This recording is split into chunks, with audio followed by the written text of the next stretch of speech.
हमेशा की तरह मधुर आवाज सुनो, पहले मेरी मधुर आवाज। मेरे को खुद को सुन के लगता है भाई, सुनो। देखिए, जो हमने पहले पढ़ा था वो कॉन्सेप्ट था कि आप एक चार्ज को जब मैग्नेटिक फील्ड में रखते हैं तो वो क्यू वी क्रॉस बी से फोर्स महसूस करता है। तो moving charge placed in magnetic field obviously किसी एंगल पे क्यू वी क्रॉस बी से मैग्नेटिक फोर्स महसूस करता है। उसके बाद हमने सेकंड कॉन्सेप्ट किया था, याद करें, करंट कैरिंग वायर को मैग्नेटिक फील्ड में रखोगे तो वो भी फोर्स महसूस करेगी, आई एल क्रॉस बी। फिर हमने बाइट-सेविट लॉ किया और उसमें हमने ये सीखा कि current carrying wire circular loops में मैग्नेटिक फील्ड बनाएगी। ठीक है, तो अब अगर हम दो पैरेलल वायर्स रख दें, उनमें करंट सेम डायरेक्शन में भी हो सकता है, ऑपोजिट भी हो सकता है। तो यहाँ पे देखिए हमने दो करंट कैरिंग वायर्स रखी हैं, एक येलो वाली एक रेड वाली, दोनों में करंट ऊपर को जा रहा है। तो जो ग्रीन येलो वाली है उसकी जैसे मैग्नेटिक फील्ड में रेड वाली प्लेस्ड है और रेड वाली की मैग्नेटिक फील्ड में येलो वाली प्लेस्ड है। तो ये दोनों अपनी मैग्नेटिक फील्ड बनाएंगी और दूसरी उसकी वजह से फोर्स महसूस करेगी। तो पहले आप I1 पे देखें, I1 की आपको पता डायरेक्शन कैसे निकालनी है। I1 की डायरेक्शन में अपना राइट हैंड का थंब रखें और जैसे फिंगर्स कर्ल हो रही हैं वैसे मैग्नेटिक फील्ड आएगी।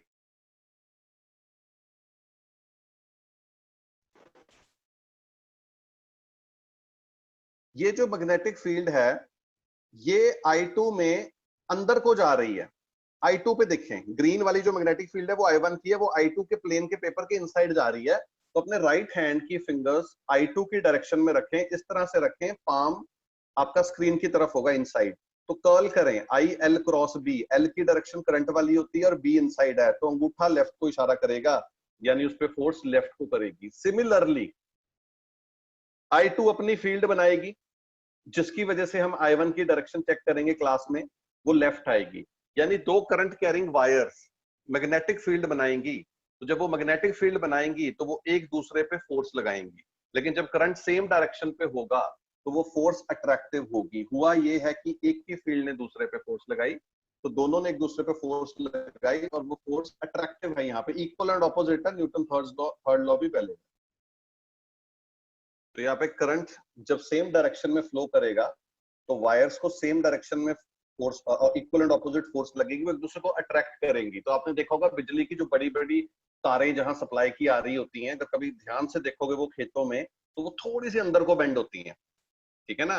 और जब ऑपोजिट डायरेक्शन में करंट आप फ्लो करा दोगे, देखो एक ऊपर जा रहा है येलो में, रेड में नीचे, तो वो रिपेल करेगी। डायरेक्शन हम क्लास में डिस्कस करेंगे, बट यहाँ पे हम एक चीज को फील करेंगे कि एक की फील्ड में दूसरी वायर कैसे प्रेजेंट है, और याद रखेंगे इसको, हमसे याद हो जाएगा कि जब ऑपोजिट डायरेक्शन में है तो वो एक दूसरे को रिपेल करेगी। और ये रॉजेट्स एक्सपेरिमेंट है। इसमें क्या होगा कि आपने एक स्प्रिंग को मरकरी में डाल दिया और सर्किट कंप्लीट कर दिया, तो जैसे ही आप करंट ऑन करेंगे तो ये स्प्रिंग ऐसे बिहेव करेगा, सारा करंट नीचे को जा रहा है, जैसे इन्फिनाइट पैरेलल वायर स्प्रिंग पे हैं, सब में करंट नीचे को जा रहा है, तो वो अट्रैक्ट हो जाएगा, स्प्रिंग देखो अट्रैक्ट हो जाएगा और करेक्शन टूट जाएगा और फिर वो नीचे जाएगा ग्रेविटी की वजह से, फिर सर्किट कंप्लीट, फिर ऐसे ऊपर चल जाएगा। तो इसको बोलते हैं रॉजेट्स एक्सपेरिमेंट। और ये एक तरह से वेरिफिकेशन ऑफ ये जो पैरेलल वायर्स की फोर्स है, इसकी ये वेरिफिकेशन होती है, एक्सपेरिमेंटल वेरिफिकेशन, रॉजेट्स एक्सपेरिमेंट बोलते हैं इसको। तो इन शॉर्ट हमने ये चीज याद रखी है कि करंट कैरिंग वायर एक दूसरे पे फोर्स लगाएंगी और एक फील्ड बनाएगी, दूसरे पे फोर्स लगेगी, सेम डायरेक्शन में करंट होगा तो अट्रैक्टिव, अदरवाइज। भाई कुछ कुछ कुछ कुछ दिखा, कुछ कुछ समझ लग जाएगा, अब मैं समझाऊंगा। हाँ जी सर। हाँ भाई भाई सारा दोबारा समझाऊंगा, टेंशन ना लो। तुम्हें कुछ भी नहीं पता लगा तो भी तुम्हें पूरा समझाऊंगा, बस ये कि तुम्हें समझने में आसानी रहेगी। कराऊं? हाँ जी सर। हमने दो करंट कैरिंग वायर्स ली, तो पहली में ये इनफिनाइट लॉन्ग है, क्या है? Infinite long. ये इनफिनाइट लॉन्ग है, बहुत बड़ी वायर्स है मतलब, ठीक है। एक में करंट ऊपर को जा रहा है से I1 और दूसरे में करंट ऊपर को जा रहा है I2, ठीक है। तो पहली वायर I1 की वजह से I2 पे आपको मैग्नेटिक फील्ड की डायरेक्शन देनी है। क्या I1 सर्कुलर मैग्नेटिक फील्ड बनाएगी कि नहीं बनाएगी? हाँ जी सर। तो अपने राइट हैंड का अंगूठा ऊपर को रखें और अपना पाम, ये उंगलियां छोटी कैसे हो गई, अपने पाम को या पंजे को जो भी है कर्ल करें। तो किधर, जब I2 पे आपकी फिंगर्स जा रही हैं तो बताएं अंदर को जा रही हैं कि बाहर को जा रही हैं? अंदर को। बताएं बच्चों, बाकियों को पता लग रहा है कि नहीं पता लग रहा? लग रहा है सर। तो यहाँ पर जो I2 पे जो मैग्नेटिक फील्ड होगी वो इनसाइड होगी, यानी जो magnetic field due to red wire है वो इनसाइड होगी। कहां पर? I2 पे। अब अपनी उंगली का, सॉरी, राइट हैंड का अंगूठा I2 पे रखें और अपनी फिंगर्स को कर्ल करें, पाम इनसाइड कर्ल करें। जब आपकी फिंगर्स I1 पे आएंगी तो बताओ बाहर को आ रही हैं कि अंदर को जा रही हैं?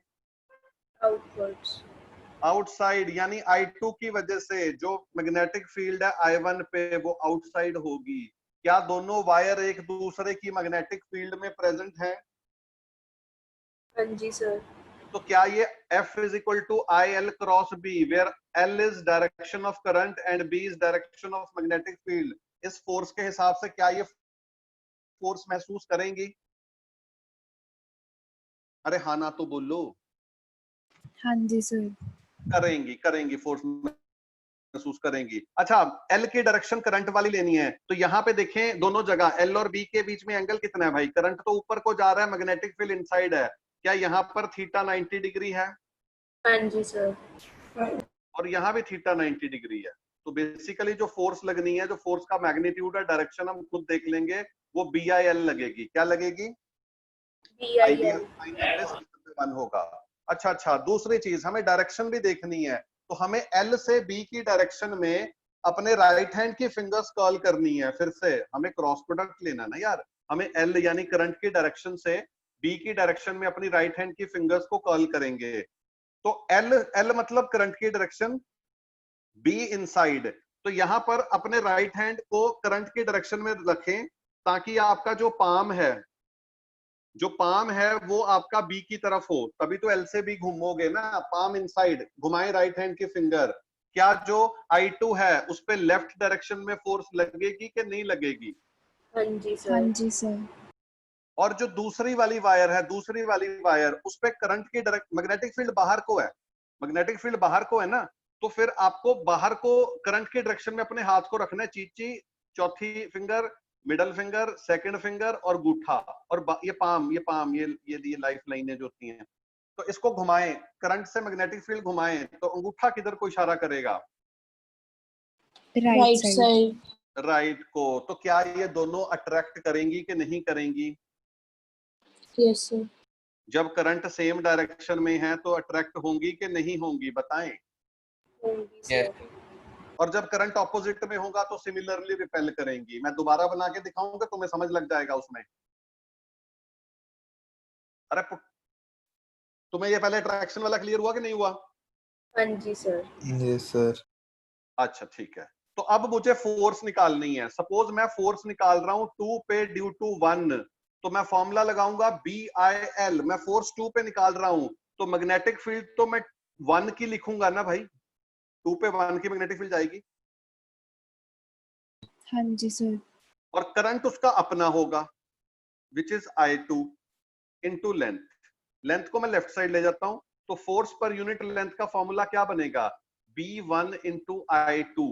इनफिनाइट लॉन्ग वायर की वजह से मैग्नेटिक फील्ड कितनी होती है? μ0/4 पाई 2I1 बाय दोनों के बीच का डिस्टेंस मैं D मान लेता हूं, इंटू I2। तो यानी फोर्स पर यूनिट लेंथ, यहाँ पे फोर्स का फॉर्मूला नहीं है, force per unit length μ0/4 pi 2I1 I2 by D होती है। क्या मेरी बात क्लियर है कि नहीं? हाँ जी सर। अगर मैं फोर्स निकालूंगा 1 पे ड्यू टू 2, तो मैग्नेटिक फील्ड मैं जब 1 पे निकालूंगा तो 2 की लूंगा, करंट 1 का, लेंथ मैं इधर ले आऊंगा। यार फॉर्मूला तो सेम ही बनना है ना। इस बार आप B2 डालेंगे तो μ0/4 पाए 2I2 बाई D आ जाएगा। तो क्या फॉर्मूला सेम बनेगा कि अलग अलग बनेगा? Same same. मैग्नीट्यूड में सेम, लेकिन डायरेक्शन याद रखें, जब सेम डायरेक्शन में करंट फ्लो करेगा तो दोनों क्या करेंगी, एक दूसरे को बताओ क्या करेंगी, अट्रैक्ट अट्रैक्ट करेंगी। फोर्स इक्वल है लेकिन ऑपोजिट भी है, एक पे सज्जे को लग रही है, एक पे खब्बे को लग रही है। तो न्यूटन थर्ड लॉ वैलिड है कि नहीं? अरे हाँ ना तो बोलो। Yes sir. मैग्नीट्यूड में सेम है लेकिन डायरेक्शन में उल्टी पुल्टी है। क्या मैं आपको समझा पाया हूं कि नहीं समझा पाया? सर ये I1 कहाँ से आया? उत्तर आप जब ये वाला पूछ रहे हो, सर ये जो लेफ्ट साइड पे है 2I1 I2। ये वाला हाँ जी सर।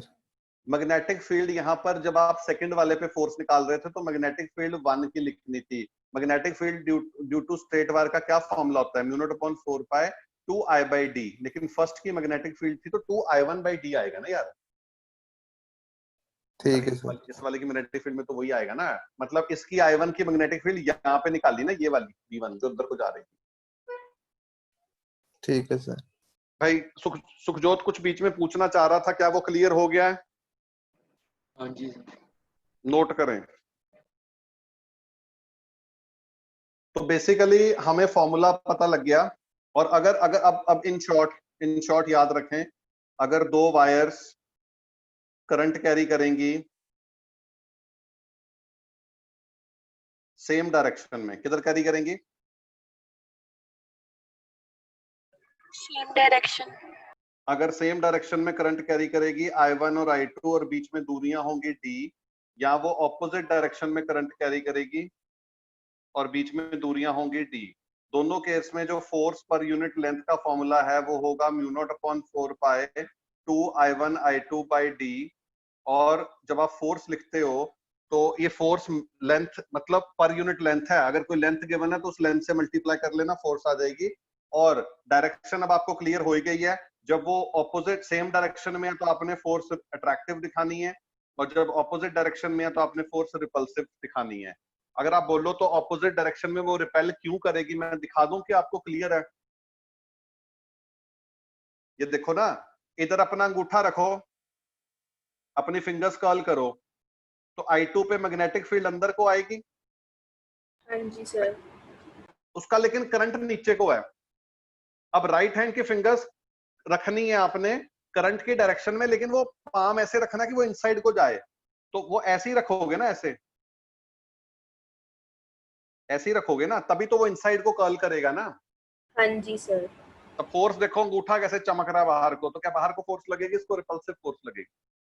क्या ये बात क्लियर हो रही है बच्चों को कि नहीं हो रही, मुझे बताओ यार। हाँ ना नहीं बोलोगे तो डिप्रेशन में चला जाऊंगा ना।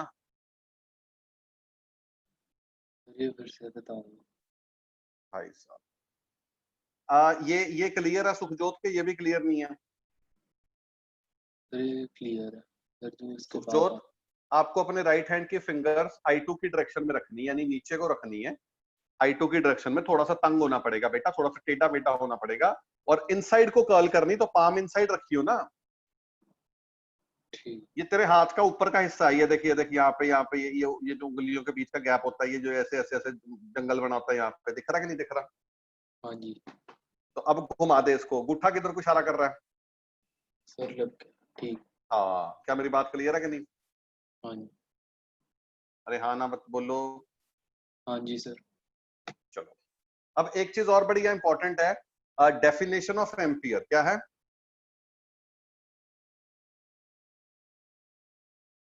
अरे हाँ ना तो बोल दो, क्या करने लगे हम? Definition of ampere. याद है तुम लोग जब 11th में नए नए आए थे तो स्कूल वालों ने 6-7 डेफिनेशन तुम्हें लिख के डरा दिया था, direction of definition of ampere, mole, ये वो। बच्चे कहते सर आपने तो कराई नहीं, ट्यूशन पे पैसे पूरे ले रहे हो। याद है कि नहीं याद? हाँ जी सर। वो डेफिनेशन मैं कहता था तुमसे याद भी नहीं होनी बेटा, क्योंकि वो आगे सिलेबस में आहिस्ता आहिस्ता आती है, कहीं तो चलो खैर आती भी नहीं है। तो डेफिनेशन ऑफ एम्पियर इस फॉर्मूले से बनाई जाती है, पता नहीं 11th वालों को क्यों पढ़ाया जाता है। सपोज कर लो दो वायर्स हों, ठीक है, वो दोनों पैरेलल करंट कैरी करें 1 एम्पियर। कितना करें? 1 ampere current. Mu naught upon 4 पाई की वैल्यू कितनी आ जाएगी, 10 की पावर -7 इंटू 2, और उन दोनों वायर्स में करंट हो 1 एम्पियर और उनके बीच में डिस्टेंस हो 1 मीटर, तो वो उनमें फोर्स पर यूनिट लेंथ कितनी होगी, क्या वो 2 इंटू, अब आपने एक लेंथ अगर ले लोगे तो उसमें क्या कहते होते हैं, जब फोर्स पर यूनिट लेंथ लिख देते हैं तो फोर्स पर यूनिट लेंथ क्या कितनी होगी, 2 इंटू 10 की पावर -7 न्यूटन। तो यहाँ से डेफिनेशन ऑफ एम्पियर क्या बनाई जाती है कि अगर आप दो वायर्स में, पैरेलल वायर्स में 1 एम्पियर करंट भेजो और दोनों के बीच दूरी कितनी करो, दोनों के बीच करंट रखो 1 एम्पियर और दूरी दो 1 मीटर, तो वो अपने आप को कितनी फोर्स के साथ अट्रैक्ट करेंगी, 2 इंटू 10 की पावर -7 न्यूटन। क्या मेरी बात क्लियर है? हाँ जी सर। तो इसकी डेफिनेशन साथ साथ लिखें। 1 एम्पियर इंपॉर्टेंट है ये। 1 ampere is that much current which when flows through each of two parallel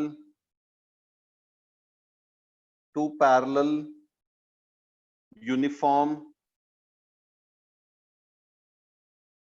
linear conductors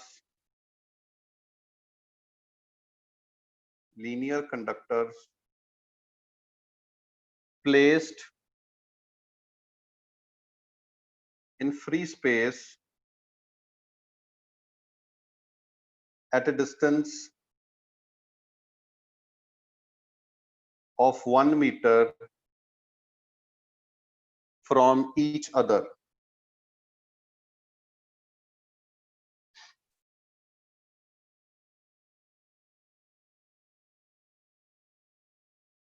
कुछ मैंने गलत लिखा, will attract or repel with force of 2 into 10 की पावर -7 न्यूटन पर मीटर। क्या मेरी बात क्लियर है कि नहीं? हाँ जी सर।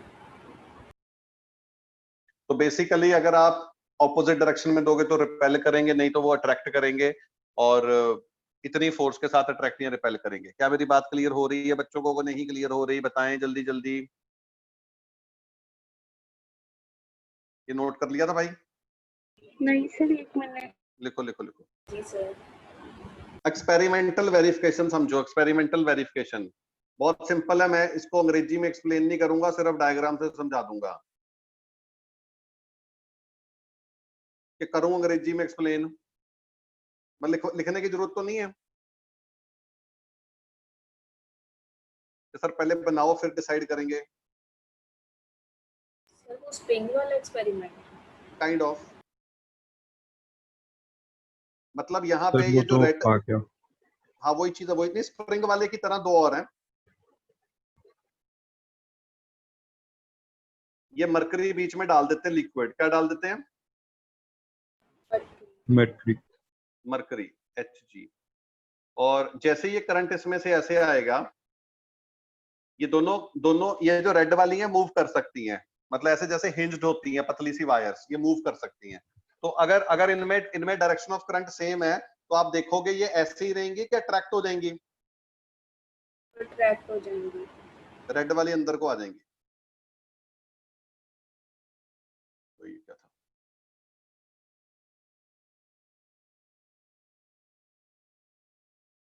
मतलब उनकी पहली पोजीशन को डैश डैश से बना लो, जो पहले ऐसे थी और बाद में वो क्या हो जाएंगी? अट्रैक्ट। क्या मेरी बात क्लियर हो रही है कि नहीं हो रही? क्लियर है सर। और अगर इनको ऐसे बनाता मैं,